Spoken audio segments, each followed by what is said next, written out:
En direct. Moi, je suis arrivée. Pardon, j'espère qu'il y a encore des gens qui sont là et j'espère que vous allez récupérer ce live. On a eu des petits soucis techniques avec Facebook au lancement de ce live, mais nous revoici, nous revoilà. Je suis avec Laure Reynaud. Bonsoir. Bonsoir Laure, bienvenue. Bonsoir. Merci. Tu es une pionnière du live et il y a les aléas du direct. Et nous sommes ensemble pour parler des compétences psychosociales. Tout à fait. Tu viens de publier un livre chez Retz qui s'appelle « Développer les compétences psychosociales » et je suis très heureux de te recevoir pour cette conversation. Il y a parmi vous des candidats au CRPE, des lauréats du CRPE, des professeurs des écoles, des conseillers pédagogiques, peut-être des élèves et anciens élèves d'objectifs CRPE. Dites-nous dans le chat, oui, regarde, on a récupéré Stéphanie, ouais. Sandrine, Marion, tout est bon. Merci d'être là. Merci d'être là. Et donc, comme d'habitude, je serai, chers auditeurs, votre représentant. Donc, n'hésitez pas à poser vos questions. On les voit ici dans le chat et je les relayerai à Laure. Et Laure, pour commencer ce live, est-ce que tu peux nous dire un peu qui tu es? Oui, bien sûr. D'abord, je vais commencer par vous remercier pour l'invitation. Je suis ravie d'être là, je suis ravie que vous soyez avec nous ce soir pour explorer cette thématique des CPS, qui est peut-être voilà, une thématique que vous connaissez bien ou que vous avez peut-être du mal à appréhender. C'est normal parce que c'est un nom qui peut paraître un petit peu barbare. Oui, CPS, dites-nous dans le chat au passage CPS, si vous savez déjà voilà. ce que ça veut dire, qui parmi vous a déjà entendu parler de ça ou pas. Exactement.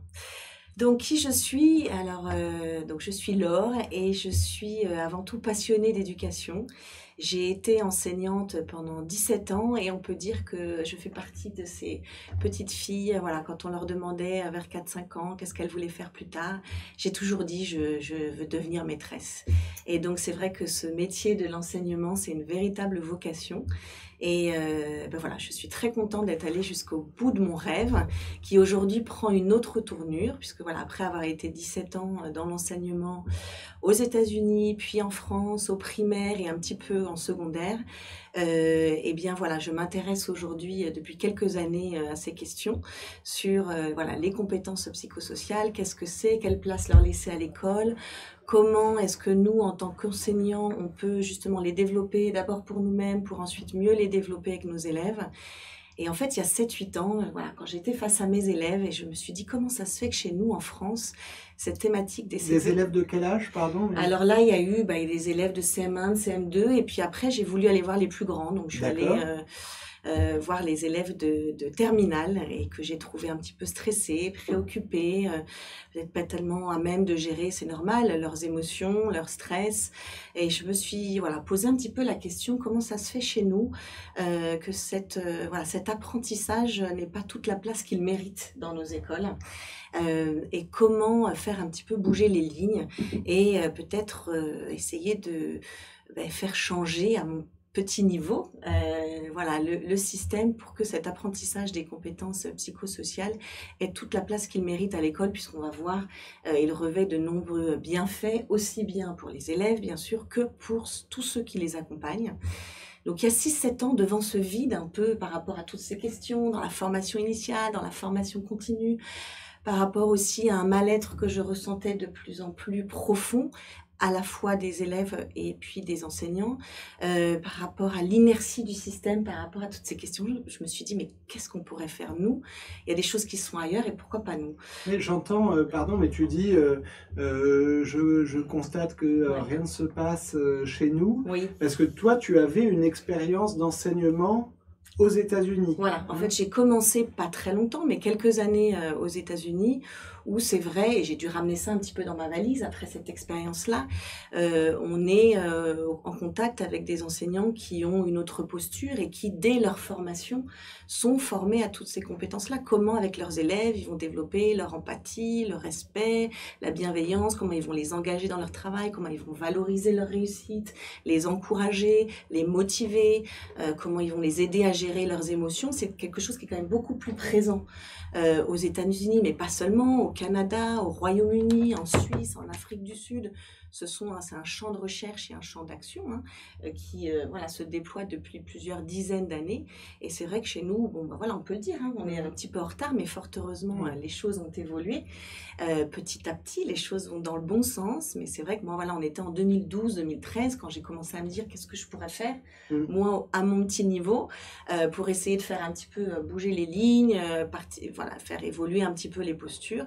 Et donc, j'ai eu la chance de faire des bonnes lectures, de faire des bonnes rencontres qui m'ont fait découvrir un champ de recherche qui est la psychologie positive, dont on va peut-être un petit peu parler parce que ça nourrit beaucoup le propos ce soir. Psychologie positive, la psychologie, éducation positive aussi, c'est le nom de la collection où est publié le livre. Ouais. Et donc, on va peut-être expliquer ça quand on parlera des compétences psychosociales, mais juste l'idée, voilà, c'est devant ce vide un peu, je me suis dit, qu'est-ce qu'on fait? On va monter un projet qui s'appelle Scolavie. Aujourd'hui, Scolavie, c'est une association qui a pour vraiment, qui souhaite lutter contre le décrochage scolaire, l'échec, et œuvrer pour la réussite et le bien-être de tous. Et une des manières de travailler ça, c'est justement de développer les compétences psychosociales et des enseignants et de tous ceux qui accompagnent le jeune dans leur apprentissage. Et donc, chez Scolavie, voilà, pour faire rapidement, on a un pôle action, on a un pôle recherche, on a un comité scientifique qui valide la qualité de nos outils, de nos formations. Et puis, on a, voilà, dans ce pôle action, on mène plusieurs actions, types d'actions, dont 2 d'entre elles qui nous intéressent particulièrement ce soir. La première action, c'est une action d'accompagnement. Comment est-ce qu'on peut justement accompagner tous ceux qui accompagnent l'élève pour qu'ils puissent développer ces compétences-là pour eux et avec les élèves qu'ils accompagnent. Et donc, on commence à intervenir dans la formation initiale des enseignants, on propose pas mal de formations dans le cadre des plans académiques de formation, on va dans les établissements. Voilà, on a par exemple un établissement qui nous dit « moi j'ai envie de travailler sur les émotions ou sur la motivation ». On va les voir et pendant une journée, voilà, on propose de vivre un moment privilégié autour de cet apprentissage-là avec toujours un double focus, à la fois théorique et pratique. Et c'est ce qu'on va retrouver dans le livre. C'est vraiment une approche qui est toujours double. Voilà. Et puis après, juste pour terminer, un autre champ d'action qui est important pour nous, parce qu'on sait que c'est ce que recherchent les enseignants et encore une fois tous ceux qui accompagnent le jeune, ce sont des outils qu'ils puissent utiliser facilement, qui soient accessibles, transférables dans le quotidien d'une classe ou dans le quotidien d'un accompagnement quel qu'il soit. Donc on développe des outils, le livre en fait partie, mais il y a aussi des outils qui sont gratuits, qu'on peut trouver en téléchargement sur notre site. Donc je vous en ai apporté quelques-uns. Voilà, ce sont des choses qui sont assez simples. Par exemple, les défis de la confiance en soi. Voilà, un jeu de défis, vous aurez toutes les règles d'utilisation sur le site, vous pouvez aller les télécharger. Un jeu de loi sur, justement, on a intitulé la spirale du bonheur, tout un programme, mais c'est comment développer les compétences du bien-être avec ses élèves. Voilà, comment travailler sur le climat de classe, la capacité d'attention des élèves en proposant différents outils comme la roue de la pause, etc. Voilà, on a plusieurs outils et qu'on souhaite de plus en plus mettre à disposition de manière gratuite pour justement répondre à ce besoin, parce qu'aujourd'hui, voilà, les compétences psychosociales, ça fait partie du bagage de tout enseignant. D'accord, alors on va en parler. Et on y arrive, c'est-à-dire que... Donc, voilà. je comprends que tu as été toi-même enseignante, que tu as enseigné dans plein de contextes différents, et notamment à l'étranger, et que de retour en France, tu as trouvé qu'il y avait un manque, un déficit de formation, d'outillage sur les compétences psychosociales qu'on va bientôt définir, et que tu l'as expérimenté toi-même en classe en tant qu'enseignante. Et puis, depuis quelques années, tu est devenue finalement formatrice de professeurs des écoles ou d'ailleurs d'enseignants plus généralement au sein de Scolavie, cette association que tu as créée. et qui a pour objectif d'accompagner les enseignants dans leur accompagnement des élèves sur les compétences psychosociales. Exactement. Et de leur donner des outils pour développer les compétences psychosociales de leurs élèves. Alors, que sont les compétences psychosociales, Laure? Est-ce que tu peux essayer de nous expliquer ce que recouvre ce terme un petit peu effrayant peut-être, de compétences psychosociales? Alors, on pourrait commencer comme ça tout simplement, et c'est comme ça qu'en général on commence avec les élèves, c'est qu'on leur dit... Et ça, on peut tous l'appréhender, la vie, elle n'est pas un long fleuve tranquille. La vie, elle nous réserve des surprises qui sont bonnes ou parfois moins bonnes, malheureusement, et qu'on a besoin de ressources, de compétences, d'habiletés pour justement apprendre à gérer et à surmonter ces situations ou ces difficultés du quotidien. Et ce sont donc ce qu'on appelle les fameuses compétences psychosociales. Et c'est l'OMS en 1993 qui en a l'Organisation mondiale de la santé, qui a donné en 1993 une définition, voilà, en disant que ce sont justement toutes ces capacités qu'on peut tous apprendre et qu'on peut tous cultiver qui vont nous permettre de répondre avec efficacité aux exigences et aux difficultés du quotidien. Donc, moi, plus simplement, les compétences psychosociales, on pourrait presque dire ce sont des compétences de vie, des compétences dont on a besoin dans la vie, dans tous les jours. Il y a l'expression anglo-saxonne des life skills. Oui, absolument. Dans les pays anglo-saxons, on parle de life skills, on parle de soft skills, voilà, toutes ces compétences douces qui sont primordiales, on en a tous besoin et dès la naissance, je dirais. Et donc, pourquoi attendre plus tard pour les apprendre? On en a besoin dans sa carrière professionnelle, mais on en a déjà besoin en tant qu'écolier. Exactement. Pour suivre une scolarité épanouie, réussie. Exactement, puisqu'en fait, ce que montre la recherche, mais on va aller un petit peu plus loin, c'est que ces compétences psychosociales, voilà, elles sont utiles dans la vie et utiles aux apprentissages. Elles vont permettre à l'élève de mieux apprendre, de mieux réussir, d'être mieux avec lui-même, d'être mieux aussi dans la relation qu'il aura avec les autres, d'être plus engagé, d'être plus motivé. Et donc là, on ne parle pas de savoir accorder un participe passé, non, ni de savoir factoriser une expression, ni de connaître la date de la bataille de Marignan. Non, là on va parler vraiment de compétences et ça va faire écho. L'OMS a commencé par en distinguer 10 qu'elle a regroupé en 5 familles de compétences. Alors par exemple, il y a la famille sur les émotions, gérer son stress et gérer ses émotions. Il y a même de résoudre des problèmes, de prendre des initiatives. Il y a la compétence de l'empathie, la conscience de soi, l'ouverture d'esprit, l'esprit critique, la pensée créative, savoir communiquer de manière efficace avec les autres, être habile dans ses relations interpersonnelles, donc l'empathie, la gratitude, la coopération, toutes ces compétences qu'on utilise finalement au quotidien. Et puis plus tard, voilà, dans les années 2000, eh bien, ces compétences psychosociales ont été regroupées en 3 familles. 3 familles de compétences, c'est peut-être un peu plus accessible d'ailleurs pour en parler. Il y aura d'abord les compétences cognitives, donc la conscience de soi, l'esprit critique, etc. Les compétences émotionnelles, qui sont toutes les compétences relatives aux émotions, savoir gérer ses émotions, les exprimer, mieux vivre avec et mieux les utiliser dans son quotidien, savoir gérer son stress, etc. Au passage, pardon, mais non. Non, et puis pour terminer, les compétences sociales ou relationnelles, donc toutes ces compétences dont on a besoin pour avoir des relations authentiques, saines avec les autres. Donc la coopération, l'empathie, la gratitude, la bienveillance, voilà. Donc des compétences qui sont, pardon, ce qui me venait, c'est des compétences qui sont utiles dans un contexte scolaire, mais aussi dans un contexte professionnel, familial. Moi, je pensais sur la gestion des émotions, parce que ce matin, j'ai encore eu une scène dramatique, parce que j'avais impulsé un stress considérable sur le risque d'être en retard à l'école. Donc, voilà, gros stress à la maison que j'ai diffusé moi-même parce que j'avais peur que les enfants soient en retard.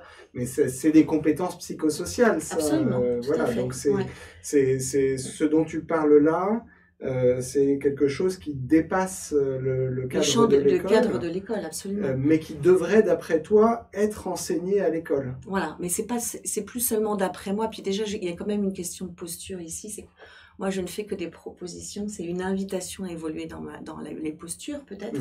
Mais en aucun cas, je souhaiterais donner de leçons parce que je pense que derrière, voilà, aux écrans, il y a des pépites dans l'éducation nationale et des enseignants qui font déjà des choses extraordinaires et qui développent de manière intuitive. C'est pas moi qui dis aujourd'hui, il faudrait qu'on apprenne ça à l'école. Aujourd'hui, en fait, c'est quand même plus ou moins dans les instructions officielles. C'est dans les programmes, les compétences psychosociales? On va dire que il faut parfois aller bien chercher, oui. Mais ça a commencé à apparaître en 2013 dans la loi d'orientation, programmation de l'école, je ne sais plus exactement comment elle s'appelle. Mais dans le parcours en santé, donc c'est aussi par le biais de la promotion de la santé, de la prévention de la santé, qu'on peut développer ces compétences psychosociales. Et là, le terme apparaît vraiment de manière explicite.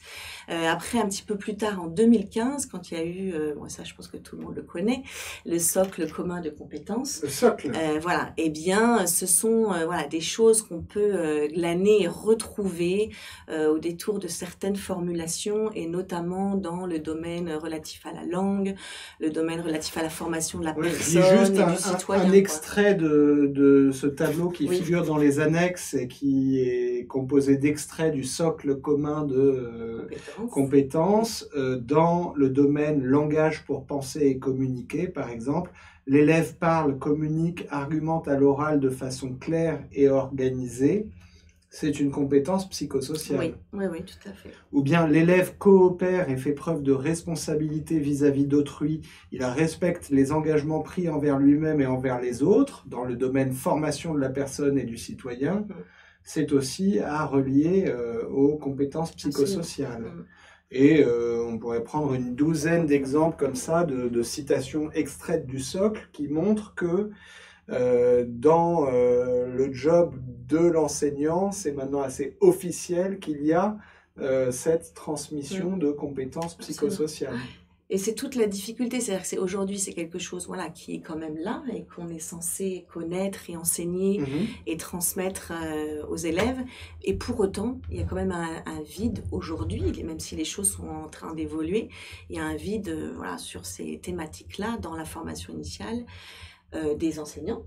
C'est-à-dire que nous, on œuvre pour que justement dans la formation initiale des enseignants, ils puissent bénéficier d'un éclairage sur ces thématiques. Qu'est-ce que c'est que les compétences psychosociales? Pourquoi est-ce que c'est important? Qu'est-ce que ça me permet de faire? Quels sont les fondements scientifiques? Parce que c'est ça aussi qui est important de le dire, c'est qu'il y a vraiment une recherche considérable sur le sujet. Et puis après, comment je peux développer ça? D'abord pour moi, comment est-ce que moi, en tant qu'enseignant, je vais gérer mon stress, mes émotions, m'engager dans ce que je fais, communiquer habilement avec mes élèves, avec mes collègues, etc. Et puis comment je vais pouvoir développer ça avec mes élèves.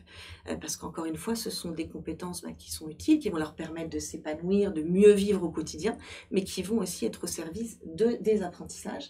Ça va leur permettre de mieux réussir et aussi au service du climat de classe. Parce que c'est vraiment ce qu'on remarque quand on développe et qu'on laisse toute cette place à cet apprentissage-là dans les classes. Les premiers retours qu'on a, c'est l'impact que ça a de manière assez rapide sur le climat de classe. Et on peut...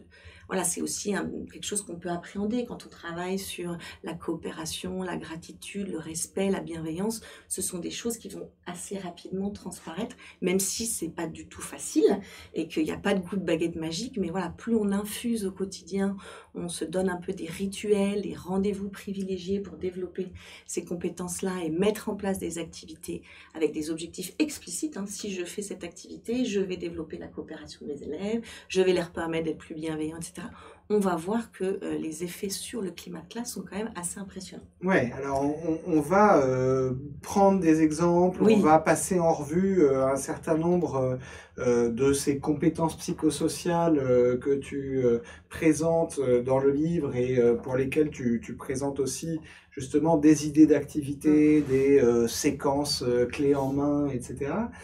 Mais je voudrais juste prendre une question de Gladys qui dit mais pourquoi seulement à partir du cycle 3? Parce que tu as bien vu, Gladys, effectivement, bien joué. Le livre s'appelle « Développer les compétences psychosociales au cycle 3, mais Alors, ça a été un choix éditorial, mais c'est vrai qu'il se discute tout à fait. Et je pense que voilà, si on pourrait imaginer développer les compétences psychosociales au cycle 1, au cycle 2, au cycle 3, ce qu'il y a, c'est que ces activités qu'on propose là, et je vais tempérer tout de suite mon propos, mais elles ont été, en fait, elles sont le fruit d'une expérience sur le terrain depuis 5-6 ans, principalement avec des classes de cycle 3. Mais ce dont on se rend compte, et c'est les retours qu'on a par rapport au livre, c'est qu'on a des enseignants du cycle 1, du cycle 2, voire du cycle 4, qui s'emparent de ces activités, qui les adaptent et qui exercent leur pleine liberté pédagogique et leur talent pour justement faire ces activités avec des élèves de n'importe quel niveau de classe. Et finalement, voilà, peut-être que si ce livre a la chance d'être réédité un jour, eh bien, on élargira le spectre parce qu'en fait, on va dire que la majorité des activités peuvent être expérimentées et mises en place dans presque n'importe quel niveau. En tout cas, il n'y a pas de raison de penser que le développement des compétences psychosociales soit l'affaire du cycle 3. Surtout pas. Ça peut commencer avant, dès le cycle 1. Tout à fait. Et ça peut se prolonger, j'imagine, jusque dans les études supérieures. Et toute la vie, puisque c'est des compétences de vie, mais plutôt on l'apprend et mieux c'est, et plus ce sera efficace. Donc évidemment, j'ai envie de dire dès la naissance, et nous d'ailleurs avec Scolavie, qui est une aventure commune, je ne suis pas toute seule à porter ce beau projet. Et donc voilà, j'ai une belle équipe qui travaille avec moi, mais c'est vrai qu'on travaille aussi avec les professionnels de la petite enfance, parce que c'est vraiment quelque chose qui est déjà à cultiver dès le plus jeune âge. Voilà. Et plus tôt c'est le mieux, mais après il n'est jamais trop tard. Voilà. D'accord. Ok, alors je vous propose d'entrer un petit peu dans le vif du sujet en balayant les différentes compétences psychosociales que tu présentes dans ce livre, et on va probablement pas avoir le temps ce soir de s'attarder sur chacune. Mais je voudrais d'abord vous citer simplement les 8 entrées de chapitres de ce livre, et puis vous nous direz peut-être dans le chat lesquelles vous intéressent en particulier, même si voilà, nous on a aussi quelques idées sur celles qu'on a envie de traiter en priorité. Mais après une introduction dans laquelle tu expliques un certain nombre de choses sur les bienfaits de l'éducation aux compétences psychosociales, tu balayes finalement 8 compétences, là où l'OMS en distingue 10, toi tu as retenu 8 entrées. La confiance en soi, premièrement. Deuxièmement, les forces de caractère. Troisièmement, les émotions. Quatrièmement, la créativité. Cinquièmement, la motivation. Sixièmement, la gratitude. Septièmement, la coopération. Et enfin, l'empathie et l'écoute. Et donc, si on commence par le début, et je pense que c'est peut-être pas innocent, tu démarres avec la confiance en soi. Oui. Alors, c'est pas du tout un choix innocent, effectivement, parce que y a beaucoup de raisons à cela. La première, c'est les remontées qu'on a beaucoup du terrain. C'est une compétence sur lesquelles vraiment il y a un besoin d'être outillé, d'être éclairé, d'un besoin d'enrichir sa pratique et d'avoir des outils pour développer la confiance en soi des élèves, mais aussi peut-être sa propre confiance en soi. Voilà, d'enseignant. Il en faut. Et il en faut pour faire ce métier qui est pas facile, mais qui est très beau, mais qui est pas facile. Et puis c'est vrai qu'on se dit, voilà, cet apprentissage-là des compétences psychosociales, il demande aussi, on est un peu dans un changement de paradigme, c'est-à-dire qu'on n'est plus seulement là en tant qu'enseignant dans l'apprentissage des compétences disciplinaires, les maths, le français, qui sont évidemment très très important, mais voilà, ça peut demander pour un enseignant à oser sortir de sa zone de confort aussi pour développer et enseigner ces compétences-là avec ses élèves. Donc la confiance en soi, et ça c'est l'invitation aussi que fait ce livre, c'est autant pour soi que pour les jeunes qu'on accompagne. Et donc là encore une fois, on parle aux enseignants, mais on parle aussi à tous ceux qui accompagnent le jeune.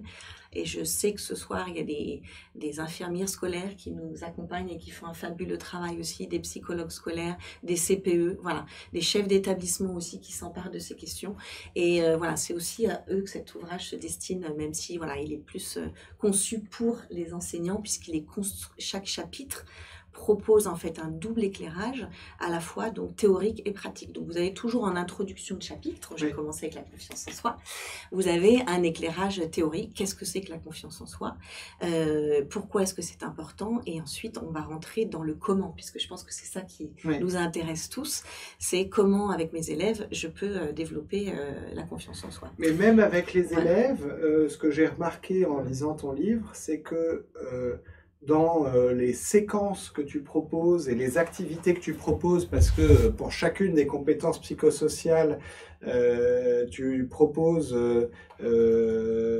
finalement trois, quatre séances avec pour chaque séance plusieurs activités.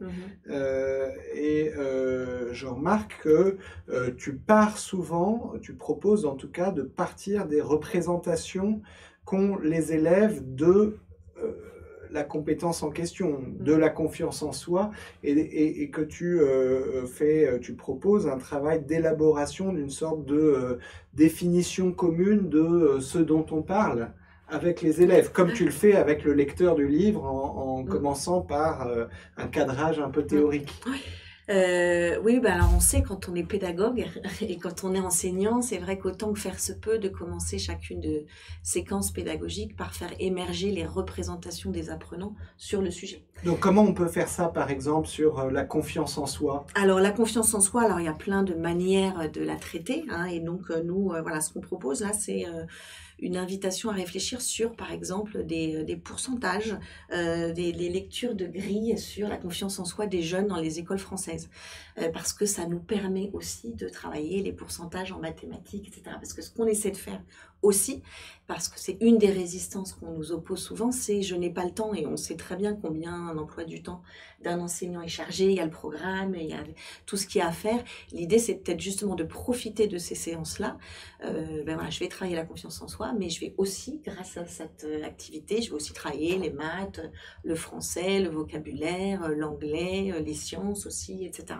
D'accord, donc l'enseignement des compétences psychosociales n'est pas complètement étranger à l'enseignement des maths ou du français. En fait, voilà, l'idée c'est que ce soit surtout pas un apprentissage. Pour que ça fonctionne, il y a plein de conditions, et ça, elles sont détaillées dans l'introduction du livre. On n'aura peut-être pas voilà, l'occasion de revenir trop, mais il y a quand même un cadre qui est propice à l'apprentissage de toutes ces compétences-là. Et déjà, c'est un cadre de respect, de confiance et de bienveillance, parce que ce sont des leçons qui invitent beaucoup à la réflexion, au partage. Mais pour que ça fonctionne, il faut que ce soit un apprentissage transversal. Voilà. Et pour que ça ait du sens aussi pour l'élève, c'est-à-dire qu'il s'y retrouve et qu'il comprenne pourquoi est-ce qu'il travaille là-dessus, et aussi lui donner aussi quelques faits scientifiques. On sait que c'est important. Donc l'apprentissage ne doit pas être plaqué. Pour autant, les recherches montrent que pour qu'il soit efficace, il faut que ce soit un apprentissage explicite, c'est-à-dire que on ne va pas se cacher de travailler sur la confiance en soi. Exactement, on peut assumer complètement. On va dire, aujourd'hui, les enfants, on va travailler sur la confiance en soi. Et donc, qu'est-ce que c'est? Je pense que il n'y a pas de meilleur moyen de le travailler, mais c'est quand même bien de partir de ce qu'en savent déjà les élèves, et de ce que c'est que pour eux, et du coup, pour que ce qu'on va leur dire, et partent vraiment de leur représentation et de leur vécu au quotidien. Donc, par exemple, on peut très bien leur dire, moi, quand est-ce que les inviter à terminer cette phrase? Je me sens en confiance quand? Et puis, chacun est invité à terminer la phrase. Si je te disais, par exemple, quand est-ce que tu te sens en confiance, toi? Moi, je me sens en confiance quand j'ai des retours dans le chat qui me disent « Tout se passe bien, on vous entend bien ». Ou bien Voilà, mais oui, c'est par exemple, ça, ce que pourrait dire un élève, c'est je me sens en confiance quand je réussis, je me sens en confiance quand je me sens encouragée, je me sens en confiance quand je travaille avec quelqu'un, je me sens en confiance quand... Je me sens en confiance quand j'ai de bonnes évaluations, parce que je suis voilà. évalué comme tous les profs d'objectifs CRPE. On est évalué après chaque cours. Ça met en confiance d'avoir des retours positifs des élèves qui disent « Ah oui, ce cours, c'était génial, ça m'a aidé pour ça, pour ça. » Et ben en fait, voilà, tout ce qu'on vient de dire là, ce sont les sources principales pour développer la confiance en soi. Parce que ce que nous dit la recherche dit beaucoup de choses, mais elle dit que la confiance en soi, c'est une croyance. C'est la croyance que j'ai les capacités et que j'ai les ressources pour faire cette activité, pour surmonter cette difficulté, etc. Donc c'est combien je me sens capable. Donc comme toute croyance, elle peut être vraie, elle peut être erronée aussi. Donc à nous justement, par notre feedback, notre accompagnement, par toutes les rétroactions, les retours d'expérience, de nourrir justement ce sentiment qu'on appelle ce sentiment d'efficacité personnelle. Et donc la recherche identifie 4 sources pour développer la confiance en soi. Donc elles sont expliquées dans l'introduction de ce chapitre. Et la première, c'est justement d'identifier les expériences de réussite. Donc en fait, c'est 2 choses, c'est permettre à chaque élève de réussir. Et ça, c'est pas rien. Si petite soit-elle, il faut qu'il y ait une réussite. Et il y en a toujours. Et il y en a toujours. Au niveau du comportement, du travail, et même si c'est de passer d'un 5 à un 5,5, ou une attitude, ou une concentration qui est un peu plus longue, ou un bonjour le matin, enfin voilà, on peut toujours trouver des moyens de valoriser ces réussites. Et la recherche, principalement en psychologie et en psychologie positive, montre que justement, plus on capitalise sur ces expériences de réussite-là, plus on va pouvoir mobiliser toute cette énergie dans le présent. Donc, et puis l'élève, qu'il prenne conscience de ses réussites. Et donc comment? Ça, c'est une activité qui est proposée ici et qu'on propose d'ailleurs dans les instructions, dans les programmes, c'est le journal de réussite. Donc, permettre à chaque élève, donc quand il est tout petit en maternelle, c'est peut-être quelque chose qui est plus compliqué, mais demander, quelles sont tes réussites du jour, quelles sont tes réussites de la semaine, de quoi tu peux être fier, pourquoi, quelles sont les stratégies que tu as mises en place qui t'ont permis de réussir, etc. Ça peut être un travail mené individuellement, mais ce qui peut être intéressant aussi, c'est de le mener collectivement. Quelles sont, cette semaine, quelles sont les réussites de la classe? Et se réjouir aussi des réussites des uns et des autres. Ça, c'est quelque chose qui est vraiment très important. Pardon, mais c'est pas un peu... Je vais te faire une objection que tu as déjà dû entendre et à laquelle je ne crois, on va dire, qu'à moitié, voire pas du tout, mais c'est pas un peu le monde des bisounours quand même, cette histoire de... Je l'attendais. Regarder ses réussites, valoriser les réussites de chacun, même chez le pire cancre, il y a des réussites à valoriser. Qu'est-ce que ça veut dire, ça? Alors, c'est souvent une des résistances ou une des croyances qu'on peut opposer justement à cet apprentissage-là. Et pour ceux qui connaissent la psychologie positive, qui est une science qui étudie toutes les conditions, les processus qui permettent l'épanouissement et le fonctionnement optimal de chacun, du groupe, de l'institution. Et on dit, mais ça c'est vraiment le monde des bisounours. Il ne s'agit absolument pas de gommer tout le côté négatif, les émotions désagréables, les erreurs, etc. Mais simplement de peut-être contrebalancer un petit peu et de mettre davantage le focus sur ce qui fonctionne aussi bien et comment développer ces ressources qui vont permettre de fonctionner encore mieux. Et ces ressources, ce sont notamment les compétences psychosociales. Donc, et je vais développer ces ressources qui vont aussi mieux me permettre de gérer mes difficultés, de gérer mes angoisses, mon stress, ma colère, mes échecs. Donc, il ne s'agit absolument pas de balancer toute cette équation négative de la vie, mais au contraire d'aller puiser et de l'énergie, des ressources dans ces ressources, des compétences psychosociales pour aussi aller m'aider à trouver des leviers pour justement gérer le côté désagréable de la vie.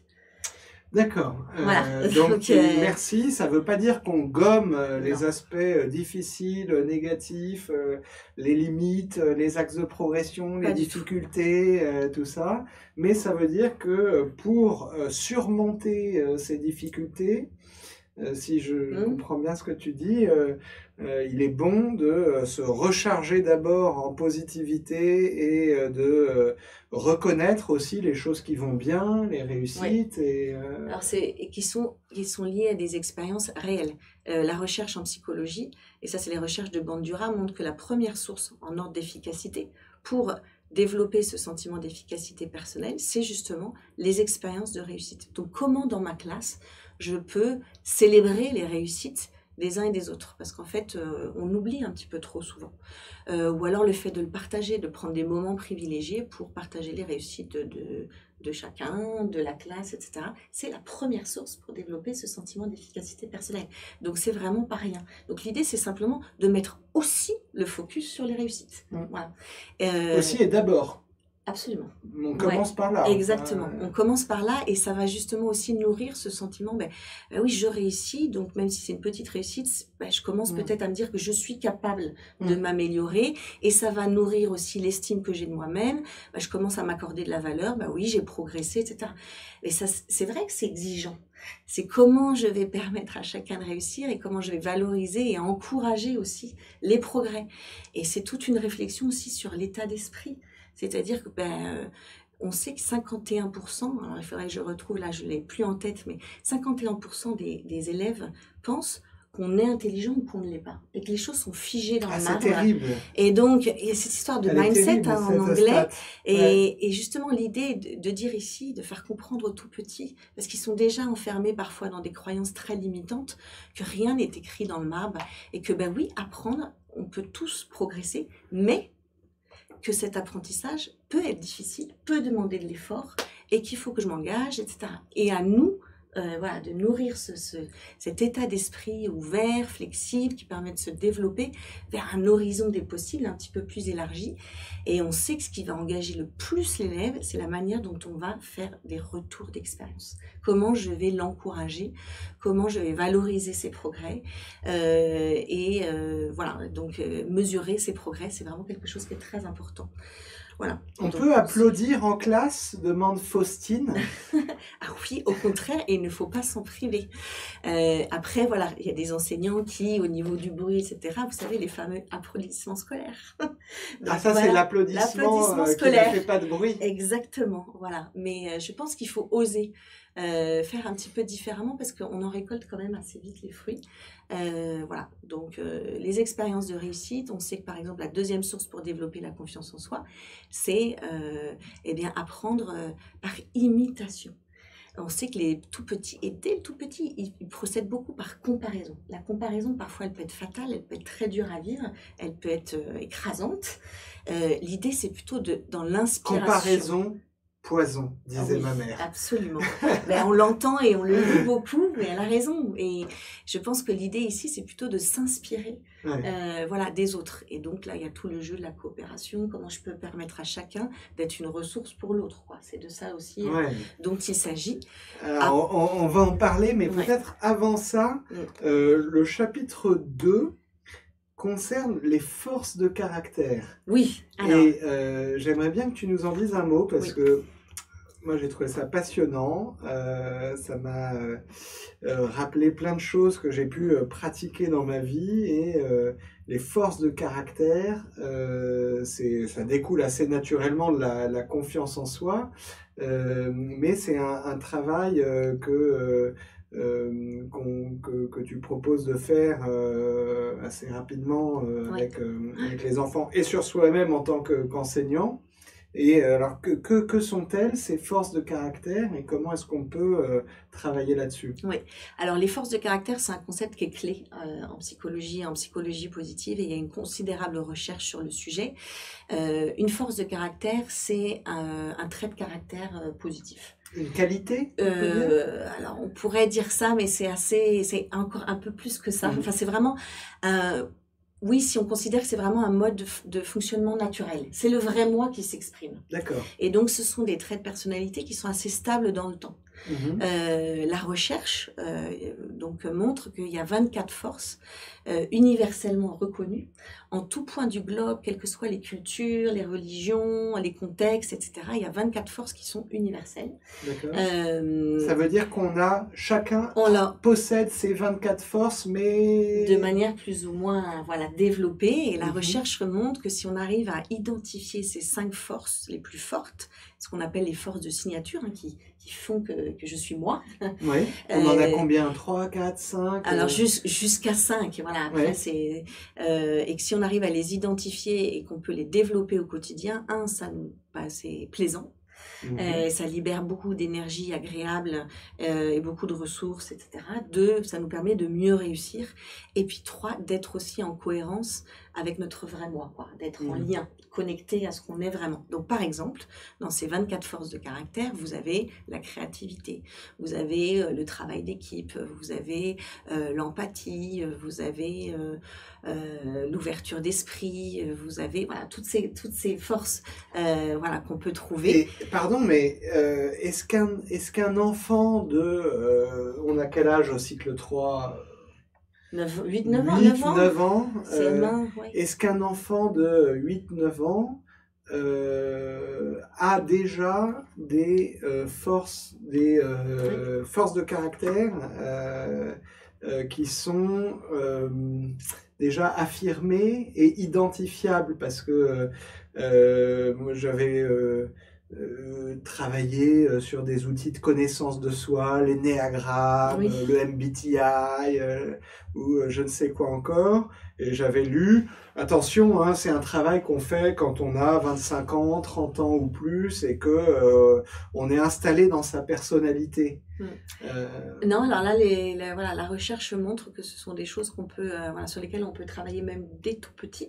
Donc bien sûr, les outils qu'on va utiliser vont être adaptés en fonction de l'âge des enfants concernés, mais c'est vraiment quelque chose qui est assez stable dans le temps. Alors bien sûr, ça peut un petit peu évoluer, notamment en fonction du contexte, mais c'est quelque chose qui est quand même très stable.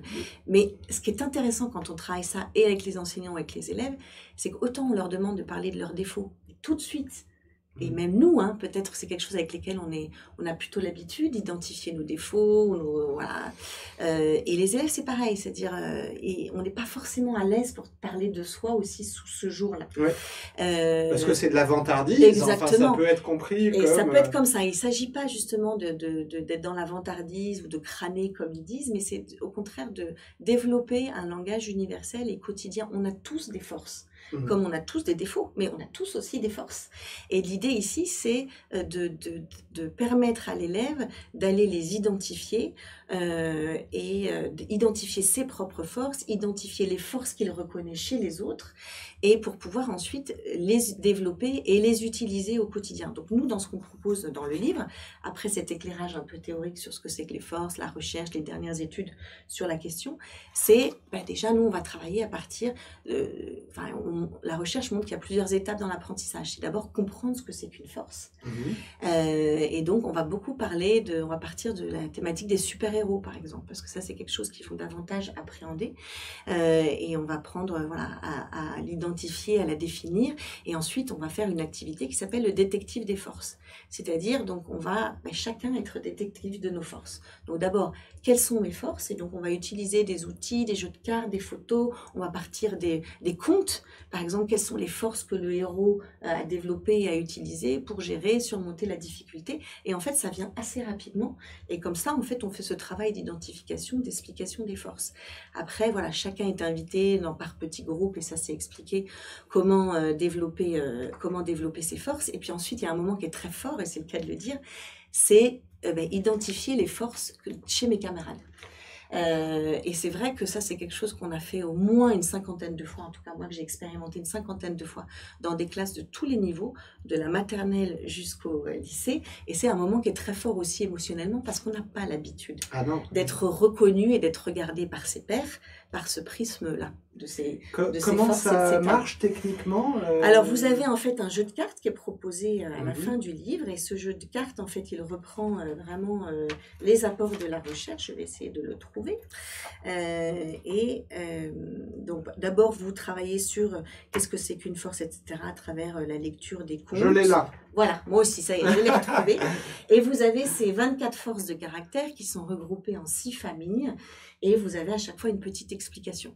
Alors, vous pouvez vous servir du livre, vous pouvez, parce que les 24 forces, pardon, mais Doudoune demande d'où ça sort, ces 24 forces. Alors, les recherches principalement de deux psychologues qui s'appellent Peterson et Seligman, une recherche qui date de 2004. Et si vous tapez force de caractère en ligne, bon, vous trouverez beaucoup de choses et vous retrouvez cette classification des 24 forces réparties en 6 familles. Merci pour Doudoune. Voilà. Peterson et Seligman. Peterson et Seligman, et donc, 2004. Créativité, curiosité, persévérance, bravoure, appréciation de la beauté, humour, capacité à diriger, intelligence sociale, gentillesse, humilité. Pardon, mais... Donc tu as ces cartes. Voilà. Donc par exemple pour l'activité les détectives des forces. Ouais. Donc, on a ces cartes, donc on peut les agrandir, on peut les fabriquer, ça c'est un support pour vous aider. Et on va mettre les élèves en petits groupes. Et on va leur demander d'abord, détectives des forces, d'identifier ce qu'ils pensent être leurs forces les plus fortes. Et donc ce qu'on leur dit, spontanée. Oui, c'est vraiment l'effet. Ce qu'on leur dit, c'est l'effet waouh. C'est oh, je vois cette carte, oh, ça c'est moi. Et en fait, on projette un peu nos appréhensions. On se dit, ils vont pas être capables, mais en fait, il faut leur faire confiance parce que souvent, ils rentrent vraiment très vite là-dedans. Et puis c'est ludique, et puis c'est quelque chose dont ils n'ont pas l'habitude, donc ils s'en emparent assez vite. Donc, on entend souvent, moi j'ai la force de l'humour. L'humour, c'est important pour moi. J'aime rire, j'aime faire rire mes camarades. Et l'idée, c'est qu'ils choisissent cette force ou 5 forces les plus fortes, au moins 3, ça serait bien, parce qu'après c'est difficile comme apprentissage, donc ça peut ne pas venir tout de suite, et on leur demande d'argumenter leur choix et d'expliquer pourquoi, et comment est-ce qu'ils l'utilisent au quotidien. Et en fait, chacun est invité à partager, à écouter l'autre, voilà, expliquer son choix et son argumentation. Donc moi, par exemple, moi je me reconnais la force de la créativité parce que je suis toujours en train de construire des trucs avec mes Playmobil ou de construire, de dessiner, de fabriquer des objets, et voilà. Donc ça, c'est une première étape de détective des forces, histoire de se formaliser, de se familiariser, pardon, avec ce vocabulaire. Et ensuite, on leur dit que on leur propose, par exemple, de construire des médailles ou de construire un éventail pour justement recenser toutes les forces qu'ils se sont reconnues eux-mêmes. Ensuite, ils vont enrichir cette réflexion grâce au regard et à l'expertise des pairs, de leurs camarades. Et donc, dans ce même groupe, ou alors on mélange les groupes, on va demander à chacun d'offrir au moins une force qu'il reconnaît chez l'autre. Et d'expliquer encore une fois pourquoi. Donc, moi, je t'offre le travail d'équipe parce que tu adores travailler en équipe, etc. Et tu fais des... Les élèves sont rassemblés en petits groupes pour ça, j'imagine, parce que c'est peut-être un peu compliqué à 24 élèves. Non, ils sont en petits groupes. Et est-ce que l'idée, c'est que chacun offre une force qu'il reconnaît à chacun des membres de son petit groupe? D'accord. Tout à fait. Alors ensuite, du coup, là c'est un moment, ce que je disais tout à l'heure, un peu émotionnellement fort parce qu'ils n'ont pas l'habitude. C'est ce qu'on appelle l'activité du cadeau des forces, parce que l'idée c'est vraiment de faire un cadeau à l'autre, de voir comment est-ce qu'on le voit, qu'est-ce qu'on lui reconnaît comme force et comment est-ce qu'il l'utilise au quotidien. Et ensuite on va enrichir ces médailles, cet éventail, cette boîte des forces avec les forces que les autres m'ont offertes. Et ça peut être les mêmes forces que celles que je me suis, absolument. Ce qu'on s'est dit soi-même. Et ensuite, ce qui est intéressant, c'est que parfois l'enseignant passe et va enrichir aussi cette discussion, offrir des forces. Et ce qu'on a vu plusieurs fois dans des classes, c'est aussi des élèves qui ont offert des forces à leur enseignant. Oh, moi, maîtresse, je t'offre la force de l'enthousiasme parce que tu as toujours le sourire. Ou toi, maître, je t'offre la force de l'appréciation de la beauté parce que notre classe, elle est toujours belle, bon, etc. Donc, d'accord. Isabelle nous dit dans le chat, j'ai testé les forces de caractère avec des étudiants à l'enseignement. C'était génial, ils ont adoré. Donc peut-être qu'Isabelle est formatrice, enfin ce que je comprends. Peut-être, tout à fait. Ça c'est quelque chose qu'on utilise, quel que soit l'âge. Et donc encore une fois, ça participe de ce qu'on disait tout à l'heure. Plus tôt on le fait, mieux c'est. Et donc là, on est vraiment dans un travail de développer la confiance en soi. On a tous des forces. Mais on est aussi dans la compétence psychosociale qui est la conscience de soi. J'ai conscience de mes forces. Et alors, je crois qu'il y a Joël qui te fait un cadeau de force de signature. Proposition des forces de signature de Laure. Gentillesse, persistance, innovation, vitalité, humilité. Merci Donc, Joël. je ne sais pas si c'est très protocolaire, mais je te transmets le cadeau Ouais, voilà, comme tout cadeau, je suis très touchée. Moi, c'est parce que c'est bientôt Noël, on est dans cet état d'esprit. Merci. D'accord, donc ça c'était les forces de caractère. Alors juste pour terminer, parce que ça me paraît quelque chose d'important, parce qu'après l'idée c'est de le vivre de manière collective au sein de la classe. C'est voici par exemple les forces qu'on a identifiées, et on peut faire le lien avec les mathématiques par exemple, et calculer les forces les plus reconnues dans la classe, traduire ça sous forme de diagramme, de pourcentage, voilà, travailler sur les héros dans la littérature, les forces qu'on reconnaît chez eux, ou alors on a un projet de classe à mener, un spectacle, une sortie, quelles sont les forces dont on va avoir besoin, qui a ses forces, qui va pouvoir aider à ce que le projet soit mené à bien. Ça, c'est vraiment aussi... L'idée, c'est d'en faire quelque chose du quotidien. On peut aussi mettre à l'honneur une force dans la semaine. C'est-à-dire, cette semaine, voilà, on va peut-être tous essayer d'être... de développer la force de la créativité, etc. Ouais, les compétences psychosociales, on peut y consacrer un enseignement explicite pendant 2, 3, 4 séances. Mais c'est des outils qui vont être remobilisés après, j'imagine, en permanence et qui deviennent des outils du quotidien. Absolument, c'est l'idée en fait, c'est que cet apprentissage, peut-être qu'au début il est un peu explicite, formel, etc. Mais l'idée c'est de déclencher aussi une réflexion, une envie, et que ce soit infusé au quotidien, et que ça fasse partie de la posture aussi de l'enseignant, qui est cette attention à ces compétences-là, et au quotidien, quel que soit le moment de la journée. Alors c'est plus ou moins facile, hein, mais c'est de profiter aussi de l'interdisciplinarité, c'est de profiter aussi des rituels du quotidien, et il y en a quand même pas mal au cours du primaire.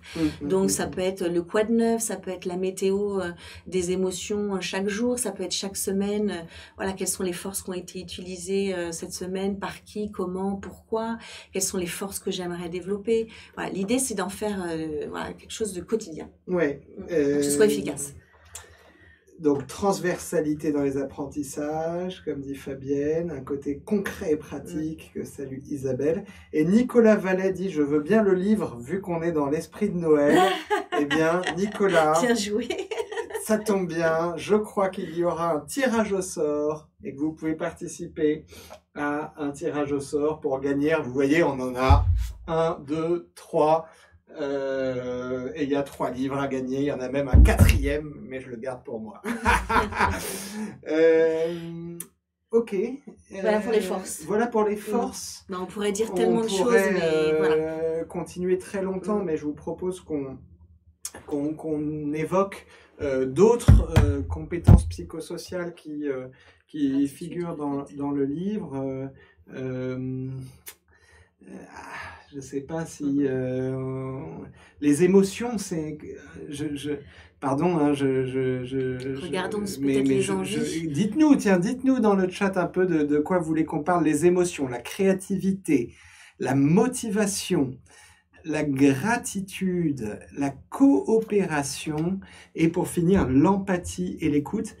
Il y a déjà quelqu'un qui, dans le chat, a dit « Ah ben moi, je fais mon dossier sur les émotions. » alors, mais c'est quand même assez essentiel. C'est assez essentiel. Donc ça on peut paraît en dire une bonne idée. Tu me disais au téléphone ce matin, quand on préparait ce live, tu me disais, en fait, on est dans un état émotionnel...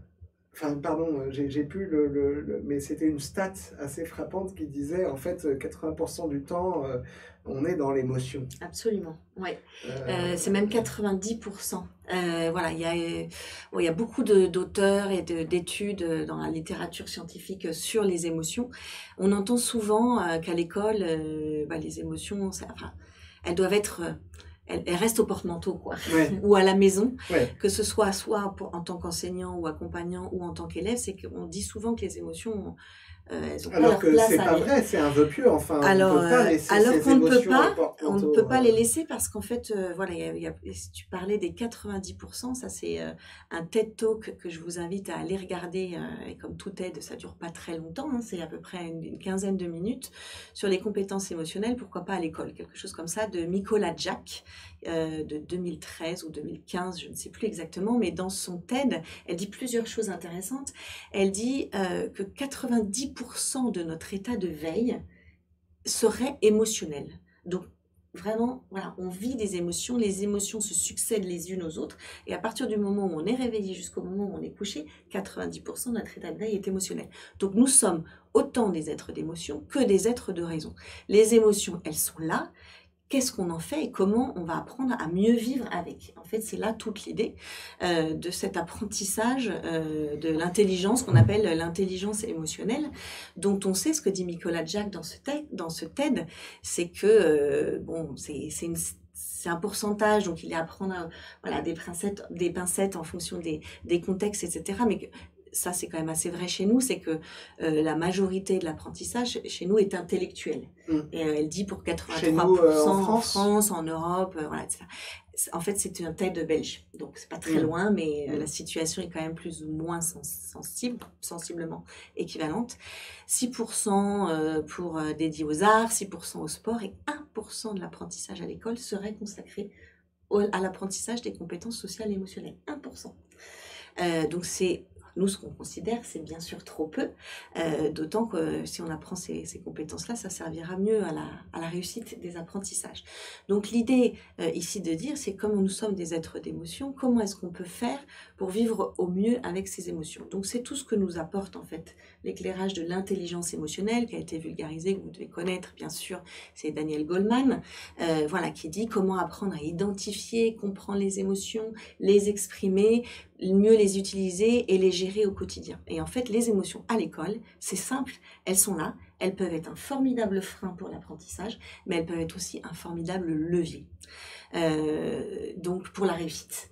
Donc non seulement on ne les laisse pas au porte-manteau, pas le monde des bisounours, mais on les reconnaît, on les regarde en face et on apprend à mieux les gérer. Déjà mieux les exprimer. Mieux les exprimer. Et ça en primaire c'est important, puisqu'en plus on a une richesse de la langue française sur ce sujet, c'est qu'on a un langage émotionnel tellement riche, et si on travaille sur ce langage émotionnel, c'est un langage aussi que les jeunes, les élèves vont pouvoir réinvestir à l'écrit, dans leur rédaction, dans leurs expressions. Et qu'ils n'ont pas forcément dès le départ. Et qui n'ont pas dès le départ. Tu dis dans le livre, au début, parfois, il y a une sorte de pauvreté lexicale. Oui, sans aucun jugement de ma part, bien sûr. On se rend compte qu'effectivement, il y a une pauvreté au niveau du langage émotionnel. C'est vrai chez les petits, mais on se rend compte que c'est souvent vrai chez les adultes. Et l'idée n'est pas du tout de jeter la pierre, mais à part les émotions primaires, la joie, la tristesse, la colère, la peur, si après on veut aller développer un petit peu tout ça, aller dans les émotions qu'on appelle mixtes, secondaires, puis aller dans la variation de la colère, la variation de la joie, on se rend compte qu'on a du mal et qu'il faut qu'on cherche. Donc voilà, l'idée ici, c'est puisque ces émotions, elles sont là, c'est de comprendre pourquoi elles sont là, quel est le besoin qui est exprimé derrière. Par exemple, si on en voit qu'un élève est triste, c'est qu'il y a un besoin de réconfort qui s'exprime.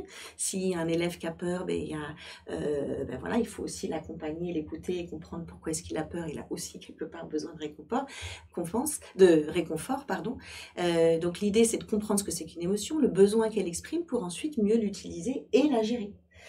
Et puis, l'apport de la psychologie positive, et j'y tiens parce que c'est un peu le côté innovant de cet ouvrage par rapport à d'autres, et il y en a beaucoup qui existent sur l'intelligence émotionnelle, c'est l'importance des émotions agréables à l'école. Il y a deux tendances chez nous dans les écoles françaises. Un, c'est les émotions désagréables, c'est tabou. Il ne faut surtout pas en parler, mais elles sont là. Donc, qu'est-ce qu'on fait quand on vit nous-mêmes en tant qu'enseignants une situation de stress? Comment est-ce qu'on va la gérer? Comment notre tristesse, etc. Les élèves, bien sûr. Et puis, on a tendance à considérer les émotions agréables comme normales. Mais en fait, l'idée ici, c'est de réorienter aussi notre attention sur toutes ces émotions agréables qu'on vit au quotidien, puisque la recherche en psychologie et en psychologie positive principalement montre qu'elles permettent de développer un éventail considérable de ressources. Donc l'idée ici, c'est d'apprendre à réorienter notre attention sur toutes ces émotions agréables qu'on vit ensemble au quotidien. La fierté de réussir, la joie aussi d'un événement, d'un événement plaisant, agréable, etc. Donc toutes ces émotions, comment agréables aussi, comment est-ce qu'on va davantage mettre le focus dessus, parce qu'elles vont nous permettre d'être plus créatifs, de mieux saisir les opportunités, d'être plus résilients et aussi de mieux interagir avec les autres, et ça va impacter aussi sur le climat de classe. Donc dans le chapitre sur les émotions, après un éclairage théorique, on reprend en fait toutes ces étapes, apprendre à comprendre ce que c'est que les émotions, les identifier pour pouvoir bien les exprimer, et ensuite des techniques pour gérer les émotions désagréables, comment je vais gérer mon stress avec mes petits élèves. Bon là c'est de cycle 3, mais vous allez voir qu'il y a des activités aussi qu'on peut faire avec de cycle 1, c'est de la respiration, c'est des exercices de pleine conscience, c'est des exercices de cohérence cardiaque, de visualisation, etc. Et comment aussi, puisque je vais pouvoir maximiser les bienfaits de toutes ces émotions agréables qu'on vit au quotidien.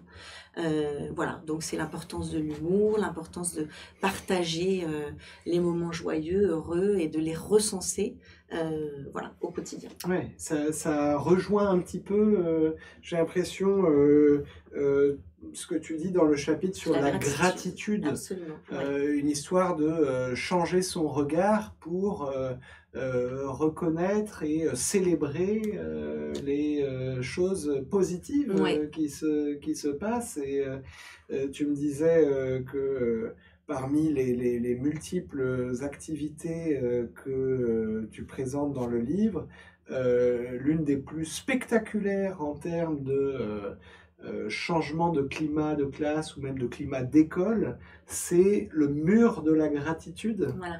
Est-ce que tu peux en dire un mot? Oui, tout à fait. Donc la gratitude, c'est une des émotions agréables, d'où le lien voilà, que tu as fait et qui est tout à fait voilà, justifié. La gratitude, voilà, on est tous câblés dans le cerveau, hein, câblés sur le négatif. On est fait comme ça, à repérer d'abord et à mémoriser davantage les événements désagréables de son quotidien. La bonne nouvelle, ce que nous dit la recherche, c'est qu'on peut apprendre à réorienter son attention sur ces événements plaisants, agréables du quotidien. C'est comme un muscle qu'il faut entraîner.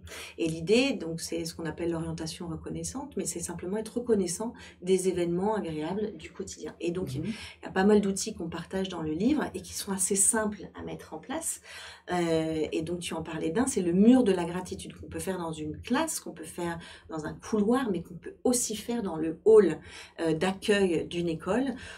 Donc, on invite chacun des élèves, chacun des enseignants, chacun des personnels administratifs ou accompagnants et chacun des parents qui le souhaitent à venir exprimer sur ce mur de la gratitude par le biais d'un dessin, d'une photo, d'un petit texte, une chose pour lesquelles on est reconnaissant.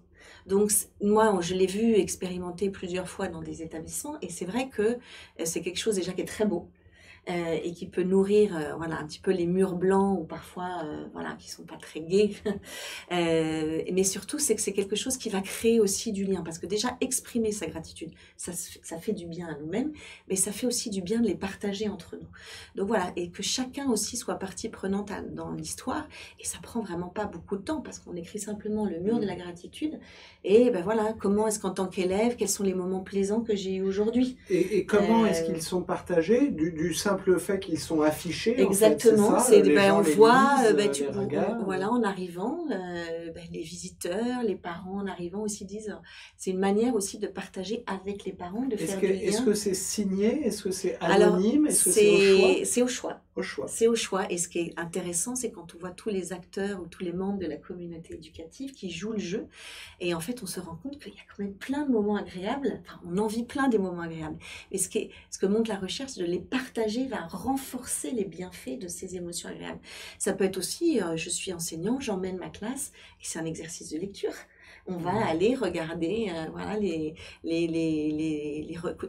gratitudes exprimées par les autres, on va aller les exprimer, on va enrichir notre vocabulaire, on va nourrir aussi ce sentiment que oui, on vit quand même des choses chouettes ensemble.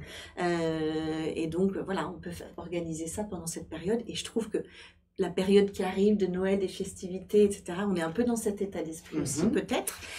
Ça peut être aussi le cadeau de la gratitude qu'on peut faire à la maison, ou qu'on peut faire à un collègue, ou qu'on peut faire à un élève.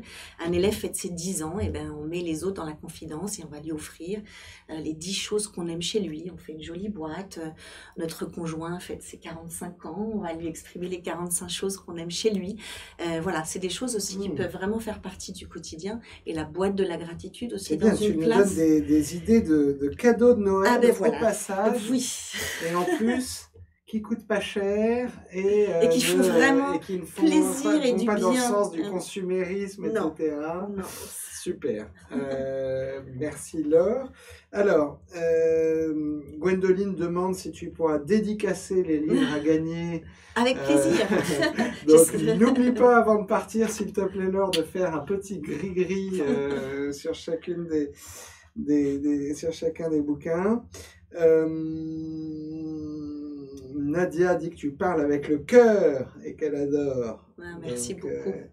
C'est une force, vous voyez, l'authenticité. Et je pense que si vous êtes là aussi et que vous écoutez, c'est que ce sont des choses qui vous parlent ou qui vous questionnent. Et je pense que quand on fait aussi le métier avec son cœur et qu'on est authentique et vrai, moi je trouve qu'on perd jamais. Donc c'est vrai que c'est pas toujours facile parce que c'est un peu innovant aussi, tout ce dont on parle là. Mais si on y croit et si on est porté par là où ça se passe, par les gens aussi, qui dans les écoles, vous derrière vos écrans, qui faites des choses merveilleuses, on en a besoin, de dire qu'il y a des choses aussi extraordinaires qui se passent dans l'éducation nationale. Voilà. C'est vrai, on entend tellement de choses déprimantes. Là aussi, l'orientation reconnaissante, je retiens l'expression, ça ne veut pas dire qu'on nie les sources d'insatisfaction, mais ça veut dire qu'on reconnaît aussi ce qui marche, ce qui est bien, ce qui est bon, et qu'on puise là-dedans l'énergie qu'il faut pour lutter, surmonter les difficultés, etc. Laure, le public a parlé. Le chat a parlé et les deux chapitres ou les deux compétences qui sont plébiscitées le plus fortement sont la motivation et la coopération.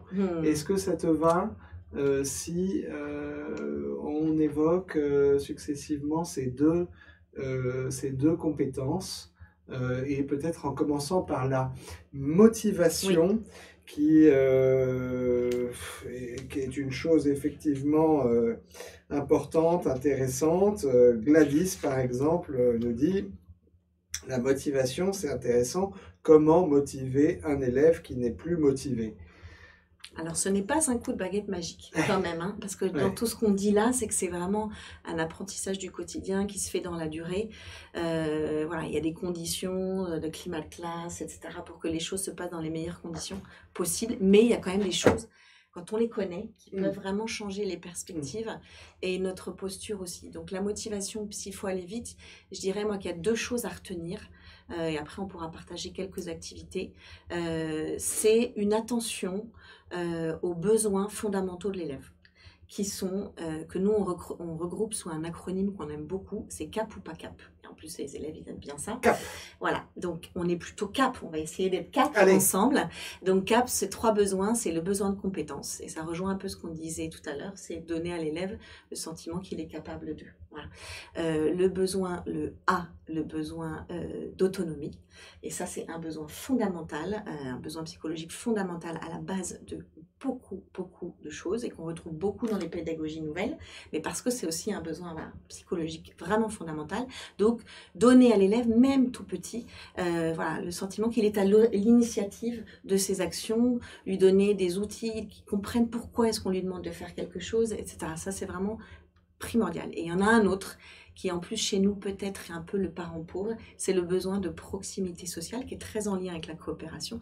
C'est que je ne suis pas seule, j'apprends aussi avec les autres, j'ai besoin de me sentir en lien, j'ai besoin de me sentir appartenir à un groupe classe, à une école. Et c'est vrai que nous, notre sentiment d'appartenance, c'est quelque chose qui n'est pas forcément très satisfaisant dans nos écoles en français selon les études sur le sujet. Donc pour être motivé, il faut se sentir compétent, le C de CAP, autonome et en lien avec d'autres, pas tout seul. Exactement. Et donc, en général, moi je vous demande peut-être d'essayer de faire l'expérience. Quand on propose une activité et ça arrive tout le temps, qu'elle fonctionne moyen ou pas bien, il y a de fortes chances, enfin ça peut être une des clés d'explication, c'est qu'un de ces 3 besoins ne soit pas satisfait. Voilà. Donc bien sûr, ce sont des besoins qui sont interdépendants et qui doivent être tous les 3. Voilà. Donc l'idée, c'est à chaque fois qu'on propose, autant que faire se peut, une activité, un projet, c'est de voir comment est-ce que moi, en tant qu'enseignant, accompagnant, je vais permettre à ces 3 besoins d'être satisfaits. En général, si on a ça en ligne de mire, en tête, c'est quand même, on est en général assez gagnant. Et il y a une autre chose, et ça c'est un auteur, un psychologue, un nom imprononçable qui s'appelle Csikszentmihalyi. Il y a même un tuto en ligne pour arriver à prononcer son nom. Mais maintenant, voilà, l'écrire c'est autre chose. Mais et voilà, lui il dit que pour engager un élève et même tout apprenant, en fait, il parle de la spirale vertueuse de l'engagement. Et il dit que pour engager le plus un apprenant, c'est lui permettre de progresser. Et ça fait quand même pas mal déjà référence à ce qu'on a dit plus ou moins depuis le début. C'est voilà, toute action qui va permettre à l'élève de progresser va décupler son plaisir, sa satisfaction et le souhait de s'engager dans une autre action du même type. Donc, c'est comment moi, dans mon accompagnement, je vais permettre à l'élève de progresser, mais c'est pas suffisant, c'est de marquer cette progression, de la célébrer. Donc, dans mon feedback, dans ma rétroaction, comment est-ce que je vais valoriser les stratégies qui ont été mises en place, les efforts, les émotions qui ont été surmontées, les conseils qui ont été tenus, enfin, dont l'élève a tenu compte, etc. Et donc, dans le chapitre, vous avez pas mal, vous avez une activité que moi je trouve intéressante, et que vous connaissez certainement et qui est très simple, mais c'est même à travailler avec eux, parce qu'on les entend souvent dire « je suis nul » ou « j'y arriverai jamais », c'est travailler sur la reformulation aussi constructive, c'est-à-dire ouvrir un petit peu les horizons. Et donc, je n'y arriverai jamais, qu'est-ce qui peut t'aider, pourquoi, quels sont les efforts que tu dois mettre en place, comment moi est-ce que je peux t'aider, qu'est-ce que toi tu peux faire, qu'est-ce que tes camarades peuvent faire, etc. J'ai repensé en lisant ce passage de ton livre à une appréciation que j'avais eue dans un bulletin scolaire en classe de 4e. Ma prof de SVT, Madame Levetto. Ah non, donne pas de nom. Paix à son âme, je ne sais pas si elle est encore de ce monde, mais en tout cas, elle avait écrit comme appréciation dans mon bulletin nul! Point d'exclamation. C'était peu motivant. Ça, c'est le moins qu'on puisse dire. C'était peu motivant. Et donc, toi, tu dis, il faut travailler sur comment est-ce que je reformule. Comment je peux encourager, valoriser le progrès. Ouais. En fait, c'est vraiment, voilà, je suis nulle. Déjà, ça met une étiquette, c'est terrible. On est dans cet état d'esprit justement un peu rigide. Si c'est gravé dans le marbre, ça sert à quoi, à quoi ça sert mais aussi dire tu es intelligent, c'est une certaine pression aussi. Ça peut aussi nourrir un état d'esprit rigide. C'est-à-dire, oh là, je suis intelligent, il faut que je reste au niveau. Et c'est une pression aussi considérable qu'on peut mettre sans le vouloir, en croyant bien faire aussi. Donc l'idée, c'est comment, dans mon évaluation, dans mon langage verbal, paraverbal, dans mes commentaires sur mes copies, je vais pouvoir justement valoriser les points positifs, les points d'amélioration, en proposant des pistes de remédiation.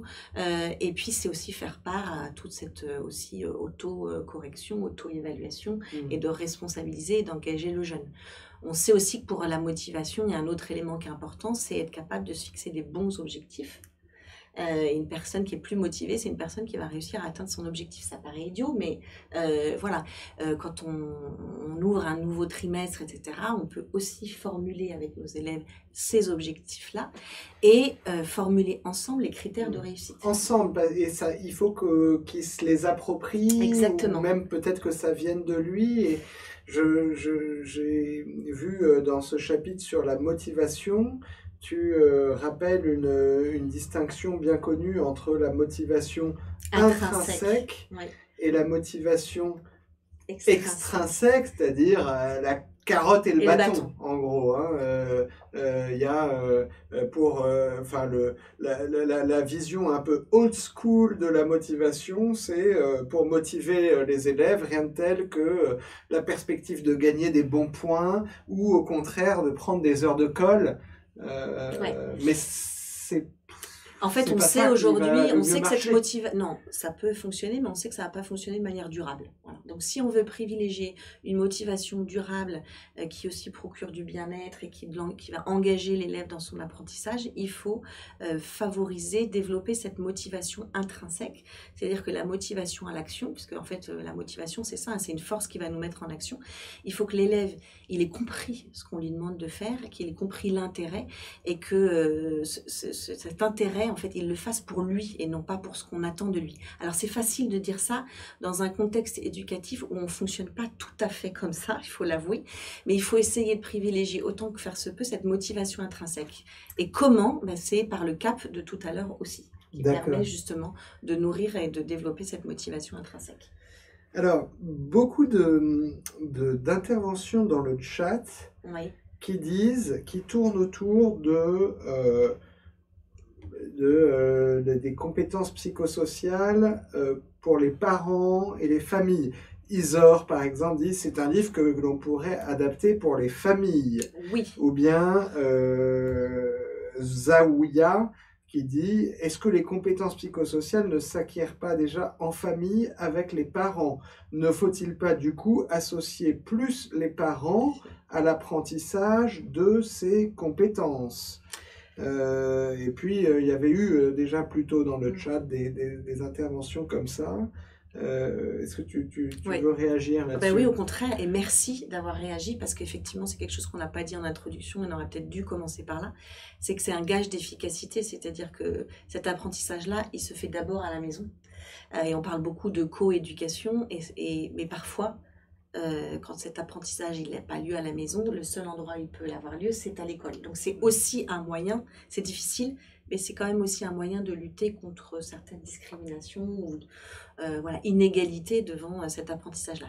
Ce que disent les recherches, et c'est du bon sens, et je pense que vous en conviendrez, c'est que cet apprentissage-là, il est plus efficace si on a une approche globale. C'est-à-dire que si tout le monde travaille ça, d'abord les parents avec les enfants, les enseignants aussi pour eux-mêmes, les enseignants avec leurs élèves, et puis même, on peut dire aussi dans toute la société, c'est quelque chose qui est évidemment primordial. Donc on parle d'approche globale, d'approche systémique, et on sait que nous, quand on intervient dans les établissements ou dans les académies par rapport à ces questions-là, on préconise toujours d'associer, de trouver une manière d'associer les parents à cette réflexion, parce qu'on sait que ça sera un gage d'efficacité. Et c'est toute la difficulté, justement. Mais en même temps, et c'est ce qu'on voit, et c'est les remontées qu'on a du terrain, c'est aussi une manière de faire autrement le lien avec la maison, autrement que par les notes. Voilà.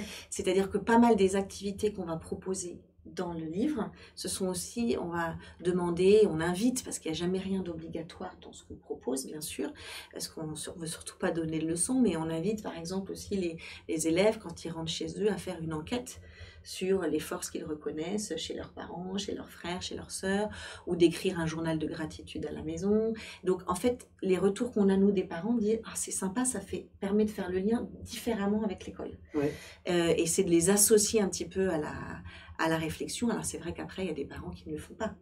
Donc c'est toute la complexité, la difficulté.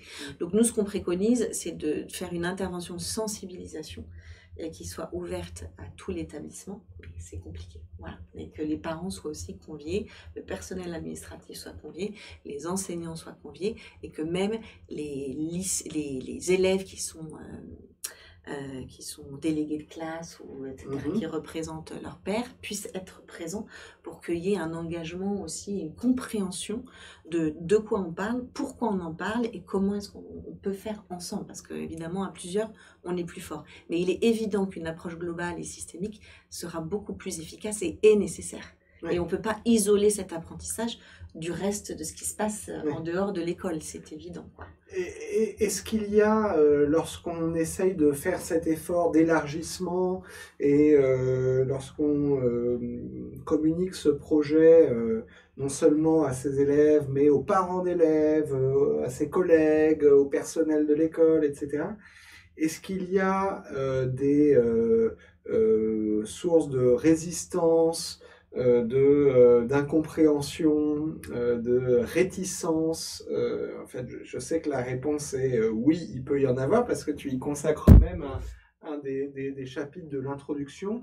Est-ce que tu peux en dire un Oui. mot des objections, je dirais, courantes qu'on peut entendre lorsqu'on explicite un projet d'éducation positive autour des compétences psychosociales? Ouais.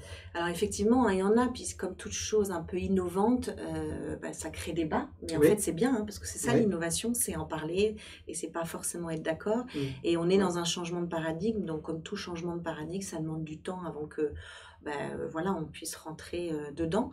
On va dire que les principales résistances qu'on peut opposer, c'est de la part des enseignants déjà, c'est je n'ai pas été formée.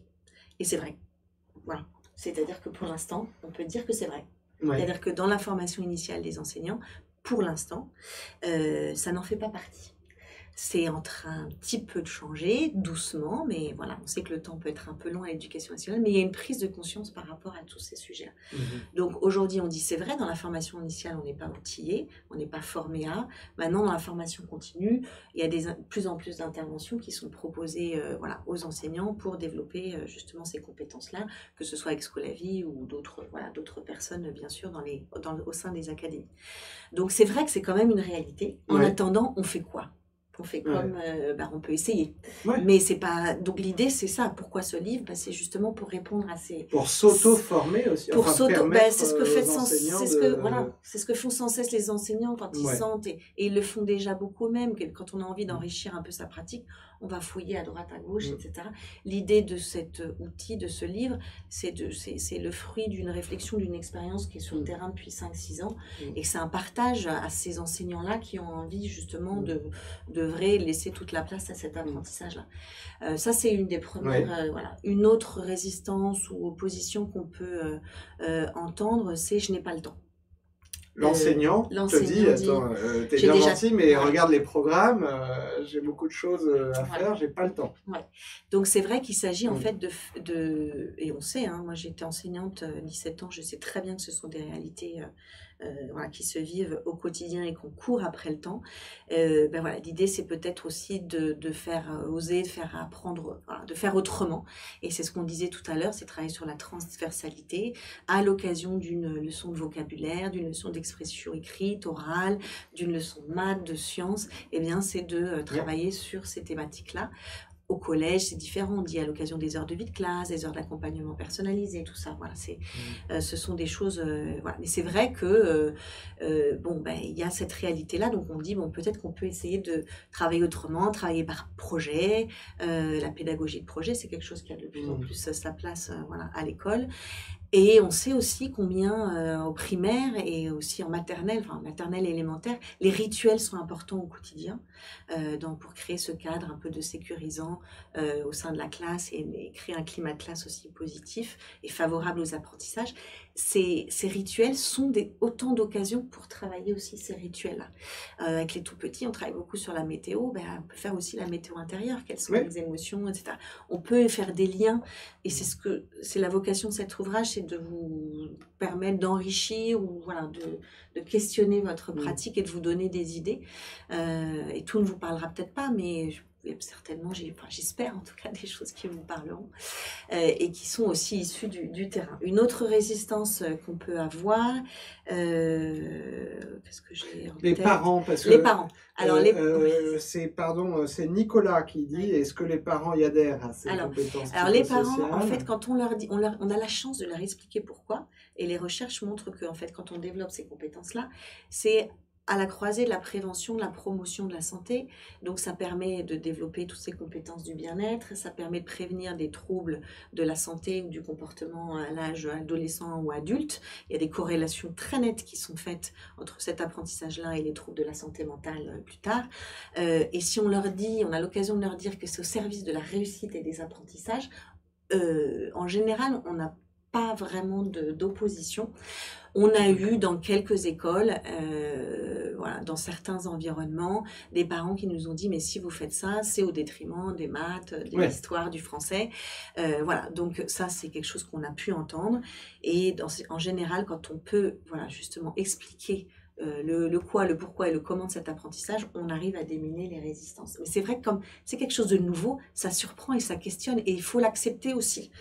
Et je pense qu'il faut avoir cette démarche aussi un peu d'humilité en disant que c'est quelque chose d'innovant, mais que on va oser ensemble, voilà, et faire sa place, d'autant que voilà, c'est au service du climat de classe, au service des apprentissages, et que finalement, on va y gagner. Voilà, c'est-à-dire que quand on développe ça et qu'on dit ça à un parent d'élève, eh bien, on va permettre à votre enfant d'être plus motivé, de gérer son stress, d'être plus empathique, voilà, enfin, d'être plus reconnaissant de ce qu'il vit au quotidien, de développer ses talents.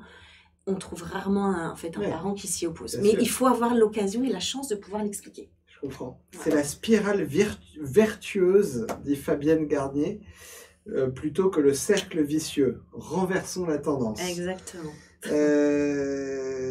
Merci. Très bien.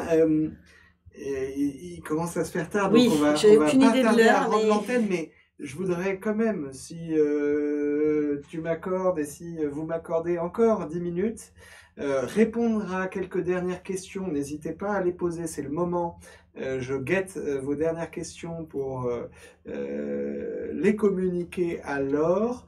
Et en attendant, est-ce que Laure, tu veux bien nous dire un mot de la coopération, qui est également l'une des compétences psychosociales qui figure dans le livre et qui a été plébiscitée dans le chat. Je m'en réjouis parce que je trouve ça important, la coopération, et c'est pas un truc qui est spécialement bien enseigné à l'école, je trouve. Non. Enfin, dans l'école traditionnelle, dans l'école que j'ai vécue, je vais parler pour moi, mais j'ai un souvenir de ma scolarité qui, enfin, comme d'un truc très individuel et individualiste, et on m'a jamais appris à travailler en équipe avant ma vie professionnelle. Tout à fait. Eh bien, ça ne m'étonne pas parce que c'est vrai que dans l'école traditionnelle, telle qu'on peut l'entendre ou celle dont tu parles, on est plus dans un climat de compétition. Donc, on oppose souvent compétition et coopération. Et c'est vrai que dans un climat de compétition, il y a un premier, qu'est-ce qu'on fait de tous les autres, quoi.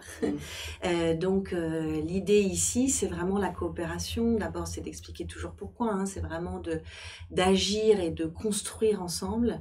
C'est que la réussite du groupe va dépendre du travail de chacun et que c'est aussi de comprendre que dans une classe, dans une équipe, dans une famille, on est tous des ressources pour les autres à un moment donné. Et que chacun sa route, chacun son rythme, et qu'on peut avoir des difficultés à un moment, mais que voilà, on va pouvoir avoir un camarade qui va pouvoir nous aider, mais au coup d'après, ça sera l'inverse. C'est ça, parce que la classe est un lieu de coopération par excellence, de fait, de nature, c'est vraiment... donc comment est-ce qu'on va apprendre à mieux vivre ensemble et comment est-ce qu'on peut coopérer? Donc ça passe par évidemment le travail de groupe, et qui est quelque chose de pas simple forcément à mettre en place et qui est assez exigeant, et on sait que voilà, il y a peut-être des règles aussi en amont à établir pour qu'un travail de groupe soit constructif et fonctionne au mieux. Donc c'est celle un petit peu qu'on explore dans le livre. Il y a le travail sur des jeux aussi, parce que on sait combien il est important d'apprendre par le jeu, et quel que soit l'âge qu'on a, que ce soit en primaire, cycle 3 et collège, secondaire et même dans la vie. Donc on va beaucoup proposer des jeux coopératifs pour faire comprendre aux élèves qu'est-ce que c'est que la coopération, et d'entrer aussi dans le ressenti, qu'est-ce que je vis en tant qu'élève quand je suis en coopération. Et n'oublions pas, on fait le lien avec une des sources pour développer la confiance en soi, c'est qu'on apprend aussi beaucoup grâce aux autres, et qu'on est tous, voilà, cet apprentissage social, cet apprentissage par imitation. Donc permettre ces moments, le tutorat, le travail en binôme, le travail en groupe, le travail collectif, voilà, varier justement aussi les moyens et les plaisirs, varier la constitution des groupes. Parce qu'on sait qu'aujourd'hui, voilà, il y a les groupes de niveau, c'est pas très efficace, donc comment est-ce que je peux faire autrement? Donc je peux m'appuyer sur les forces des élèves justement pour constituer mes groupes. Voilà, il faut essayer de varier aussi un petit peu les plaisirs. Et puis nous, c'est ce qu'on essaie de faire, c'est d'associer le plus possible aux élèves à cette réflexion. C'est comment est-ce qu'on peut chacun s'engager à coopérer au quotidien. Et c'est vraiment avoir cette discussion-là avec eux et faire l'inventaire de ces actions où on peut faire jouer la coopération Et c'est comme ça qu'on y arrivera le plus. En un mot, c'était compliqué, mais voilà, en gros. Voilà. Non, mais merci. Merci, Laure. Merci pour tout ce que tu as partagé avec nous ce soir. Je trouve ça passionnant et manifestement, je ne suis pas le seul. Doudoune et bien d'autres réclament un ouvrage du même type pour le cycle 1, l'extension au collège et au lycée, un MOOC sur les compétences psychosociales. Donc voilà, je te transmets la gratitude de Fatima, Doudoune, Zaïn, Sarah, Karim et d'autres. Est-ce que je peux en dire un petit mot? Évidemment. Rapidement. Et bien sûr. Nous, au sein de Scholavie, on a des outils pour développer à chacun des niveaux de classe, en élémentaire, en maternelle, au collège et au lycée. Nous avons des outils. Donc, vous pouvez aller faire un petit tour sur le site. Voilà. Mais on a bien l'intention aussi d'écrire un ouvrage qui soit un peu plus général et adapté à certaines tranches d'âge autre que celui-là, même si, encore une fois, je pense que c'est vraiment un outil qu'on peut s'approprier à n'importe quel niveau, parce que c'est vraiment des choses très simples donc qu'on peut adapter, et c'est le retour qu'on a, donc je vous en fais part. Et puis, il y a aussi les compétences psychosociales. Il y a une région dans laquelle on travaille beaucoup, et des institutions dans lesquelles on travaille beaucoup, c'est l'IREPS, les Pays de la Loire, etc., qui font aussi pas mal de choses sur cette thématique-là, des chercheuses qui sont françaises sur le sujet aussi, donc les études de Rebecca Shankland, les études de Béatrice Lambois, il y en a plein d'autres que je vais oublier, mais il y a aussi des chercheurs en France, parce que c'est souvent des études anglo-saxonnes, et on est content de voir en France des chercheurs qui s'intéressent à ces questions-là et qui partagent leurs études. Et nous, c'est ce qu'on va essayer aussi de faire à travers d'autres ouvrages, je l'espère, mais aussi je parlais des 5 actions qu'on a tout à l'heure. Il y a aussi cette action de plaidoyer, de vulgarisation de la recherche. Donc l'idée, c'est de porter à la connaissance du plus grand nombre les études sur le sujet pour comprendre pourquoi et qu'est-ce qu'en dit la recherche, parce que ça permet justement de légitimer cette action et de nous aider à trouver des arguments pour vaincre les résistances. Et puis sur le site, et puis grâce à vous aussi, parce que vous pouvez nous faire des propositions, l'idée en 2020, c'est un vœu que j'aimais, c'est de mettre sur le site de manière gratuite de plus en plus d'outils accessibles pour toute cette communauté passionnée, passionnante, et qui souhaite œuvrer pour le développement des compétences psychosociales. Voilà. Merci beaucoup, Laure, Merci d'avoir répondu présente à cette invitation. La discussion pourra continuer d'une autre façon. N'hésitez pas à continuer à poser vos questions. Si vous en avez, on les transmettra alors. Et puis, je te remercie en tout cas d'être venu parler de ça, parce que c'est vrai que c'est, je pense, important pour l'école qu'on est en train de construire, et l'école d'aujourd'hui et l'école de demain. Et que nos enfants en ont besoin, et nous aussi, et les enseignants aussi, donc c'est super. Merci beaucoup. Merci pour cette invitation. Merci à vous d'avoir participé à ce live, et on vous dit à bientôt pour d'autres aventures. Au revoir tout le monde. Salut. Au revoir Zaouya, Fabienne, Nicolas et tout le monde. Merci. Bye bye.